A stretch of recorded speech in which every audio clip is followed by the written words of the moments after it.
Actually, I write about her in my latest book, The Bible's Hidden Divination and Magic. There I speak about several different witches.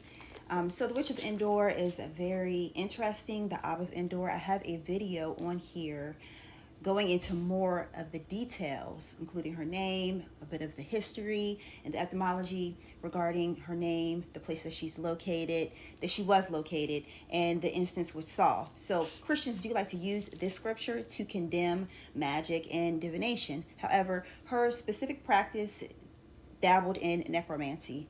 But like I've mentioned before, that there's two prophets, at least two prophets. I know there's more that I can think of off the top of my head. So the two prophets, Elijah and Elisha, both dealt with necromancy.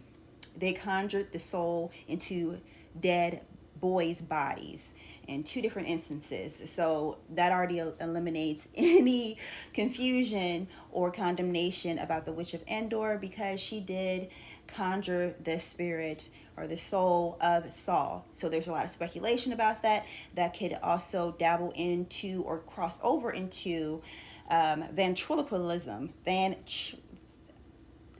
I butcher the word every single time. Ventriloquism. Don't come for me in the comments, okay? But you know what I mean, okay? Because it deals with the pit, either the pit of the stomach, the pit of the arm, or either the pit where she conjured the spirit into like a circular pit or some type of a pit. So anyways, you can check out that video, or you can read more about it in my book. Once again, The Bible's Hidden Divination and Magic. So, and the rest of your comment, I totally agree with. I so agree with.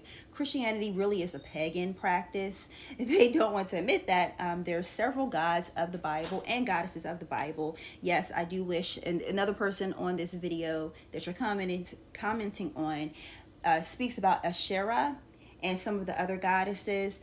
Yeah. If you guys don't know, I'm writing a book about women and goddesses of the Bible. It is entitled The Sacred Grail, Women and Goddesses of the Bible, and you can pre-order it, link in bio. If you guys have any questions about magic or divination, especially concerning the Bible, you can always leave your comments down below, and I will try to get to it. Or either you can just peruse my page, because I have answered quite a bit of videos about this topic, and I'm very passionate about this topic, as well as, of course, like I mentioned before, women and goddesses of the Bible. And with that book, just a little, throwing it out there just a little bit, that book is going to not really focus on magic and divination. I do have two sections in this book about women in the Bible. One specifically about several women that practice magic and divination in the Bible. Okay, so definitely check that out if you're interested in that.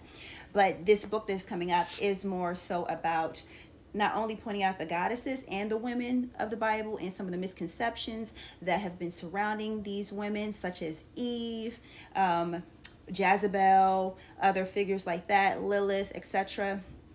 But also to point out some of the goddesses in the Bible, because the God of the Bible is actually a pantheon.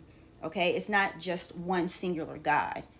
Okay, so anyways, you guys, thank you so much for your continued support. Don't forget to check out my books. Dimension here. I have the journal to go right along with the book to help organize your notes as you are studying, not just reading, but studying. Okay, so you can keep your notes and everything organized. All right, many blessings. Peace.